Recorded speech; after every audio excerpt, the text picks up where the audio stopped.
নিজের সঙ্গে কথা বললে দেখো কি সুবিধা হয়। 1. নিজের সঙ্গে কথা বলা একটি অত্যন্ত ভালো গুণ।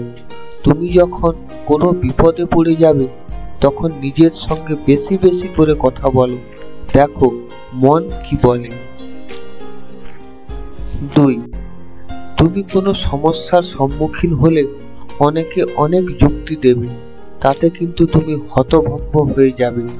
সবার কথা শোনার পরে নিজেকে প্রশ্ন করো মন কি চায়, সেটাই করবে। 3. নিজের সঙ্গে কথা বললে যেমন আত্মবিশ্বাস বাড়বে, তেমনি কোনো ভুল সিদ্ধান্ত থেকে নিজেকে আটকাতে পারবে। 4. নিজের সঙ্গে কথা বলে যখন সময় কাটাবে সবসময় পজিটিভ কথা বলবে, এতে নিজের মনে সাহস আসবে, বিভিন্নভাবে নিজেকে উন্নত করতে পারবে। 5. কখনো নিজের সঙ্গে কথা বলার সময় রূঢ় ভাষা ব্যবহার করো না। আমি এটা পারবো না, আমার দ্বারা এটা হবে না, এই সব ভেবো না। পরিবর্তে ভাবো আমি পারবো, আমাকে পারতেই হবে। 6.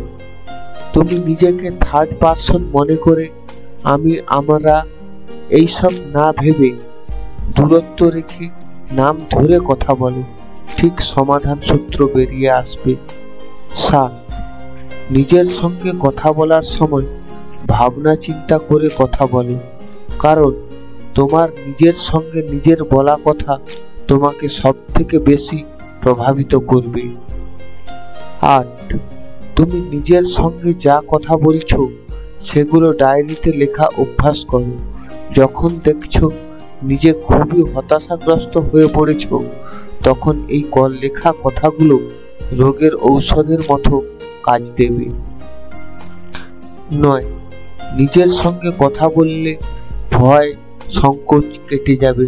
কোথাও যদি তোমাকে কিছু বলতে বলা হয় তাহলে দেখবে তুমি খুব সুন্দর উপস্থাপনা করতে পারছো।